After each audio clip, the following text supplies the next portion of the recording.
Now this, a member of the Israeli War Cabinet warning Lebanon that their diplomatic hourglass is running out after Lebanon failed to stop Hezbollah from firing rockets across the border. Rabbi Abraham Cooper joins me now this morning. Rabbi, thank you for being here. Let me start with this question. Are we entering a new phase of the war, do you think?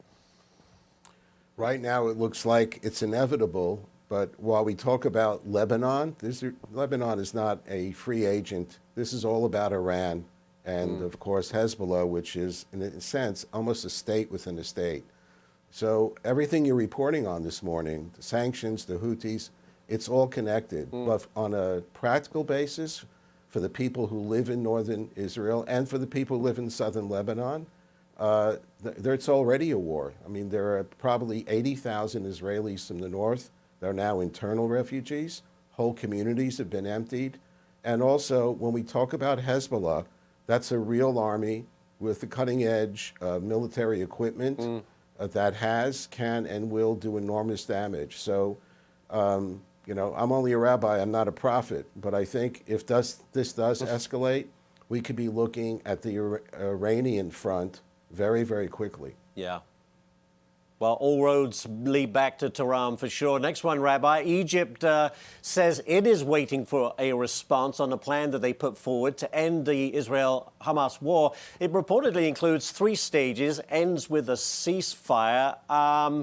What do you think about that, and how do you see this finally coming to an end? Yeah, I think, first of all, we have to be grateful that Egypt has been directly involved. If you remember, even the release of the first hostages came down to midnight, and it was Egyptian intervention with Hamas that made sure that the deal went through. I don't believe we're going to see an early deal, although the fact that the different groups are now at least talking to each other or through each other, but I don't think we're going to see an early New Year's surprise. I pray it'll happen. I don't think right now it's in the cards. For the people who are holding these Israeli hostages now past 2 months underground, for them, it's the only card that they're holding.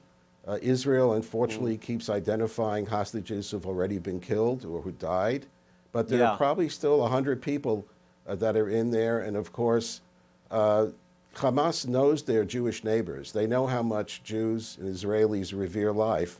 It's in a sense, it's a horrific card. They're going to continue to play it. Well, I want to follow up on that, Rabbi, because an investigation by the Israeli military found that the shooting deaths of those 3 Israeli hostages by Israeli forces could have been prevented. The investigation found there were other signs that may have been hostages in the area days before this happened. Israeli military found a note in Hebrew that read "help" at the exit of a tunnel in the area. That was a day before the killing. An Israeli drone also observed signs nearby with the writing "SOS" and "help." Obviously, in war, everything is incredibly difficult. But what's your reaction to that? I think there are 2 points to reflect upon. Number one, it's a reminder that Israel is really, the IDF is a citizen army. There are no secrets. The citizens of Israel demand to hear the good, bad, and the ugly. And that is not something that's done by many militaries. And that tragedy, I think, just ripped open the heart of everyone. Again, I'm not an expert, but we need to remember, we've now seen it, that Hamas has used Hebrew recordings.